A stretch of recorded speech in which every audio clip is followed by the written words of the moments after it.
Everyone wants to let their dog enjoy the outdoors, but you also want to keep them safe. Go on. The PetSafe Stay+Play Wireless Fence lets you create up to 3/4 of an acre that's safe for your pet to enjoy at home or away.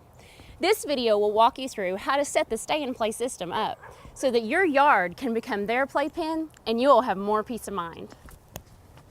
The system works for pets weighing at least 5 pounds, but it's great for small and large dogs. It works by transmitting a radio signal that creates a circular containment area. Your pet wears a receiver collar that signals him if he tries to leave the boundary area. Once trained, your pet can roam freely and safely in the containment area. To set your system up, choose the location for your transmitter. Consider your yard and the area you want your dog to be able to enjoy. The transmitter is in the center of the area. Place the transmitter at least 2 to 4 feet off the floor and in an area that is dry and well ventilated. You may wish to mount the transmitter on the wall, using the mounting template on the back of the transmitter. The unit should be at least 3 feet away from large metal objects to get the maximum coverage area for your pet, but also near a standard wall outlet. Remember not to place anything on top of the transmitter. Switch the unit to low if you want the area for your pet to be less than 45 feet, and high if you want it to be greater than 45 feet.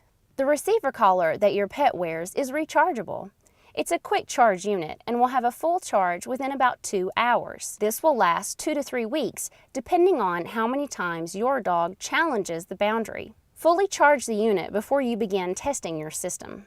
The receiver collar comes with long and short contact points. If your pet has longer fur, use the longer contact points. Install these using the wrench provided. To turn the receiver collar on, press and hold the mode button for 5 seconds. The indicator light will turn on. You will press the same button to turn the collar off. With the collar on, hold the test light tool provided on the probes. Now walk out into your yard. The collar will flash and beep as you reach the boundary area, and the light on the test light tool will illuminate. You can use 2 people to make this process easier by having one person in the yard with the collar checking the boundary and one person at the transmitter adjusting the zone. You can adjust the boundary size up or down to make the area larger or smaller. Have one person stand with the collar and test tool at the desired boundary line. Have the other person at the transmitter set the boundary control to 8 and slowly turn the dial down until the collar beeps. Communicate with each other when the collar beeps. If the boundary area isn't the size you want or falls outside your property area,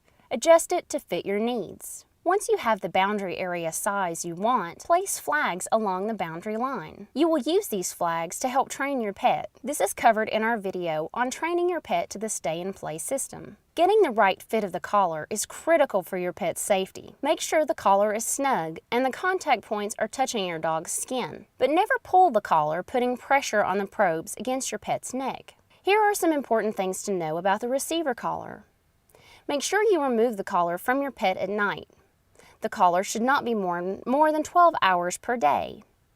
Clean the collar probes regularly. To get the best battery life, recharge the unit only when it begins to blink red, indicating less than 20% battery life. The unit will blink yellow at 60 to 20% battery life and green when it is full up to 60%.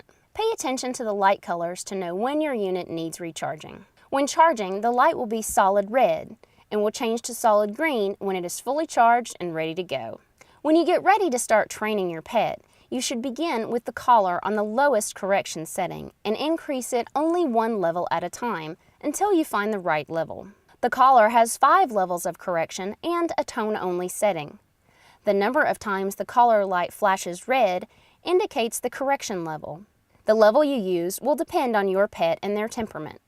You can use your own collar with the receiver. It must be 3/4 of an inch and non-metallic. To do this, remove the original collar and thread the new collar through the loops. Never attach a leash to the D-ring of your own collar, as this will put pressure on the contact points against your pet's neck. If you have more than one pet and need additional receiver collars, these are available for purchase at PetSafe.net and many pet specialty retail stores. Another great feature of this system is its power loss alarm. This is to alert you in the event your power goes out or the unit is accidentally unplugged, It will remind you to bring your pet inside until power is restored. To turn the power loss alarm off when it activates, you can either unplug the power adapter from the transmitter or press the alarm disable button and hold it for 5 seconds.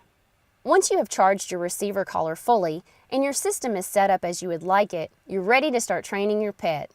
This is covered in our video on training your pet to the Stay and Play system. We know you're going to enjoy the Stay and Play Wireless Fence. If you have any questions during setup or training, please contact our customer care center. They're standing by to help.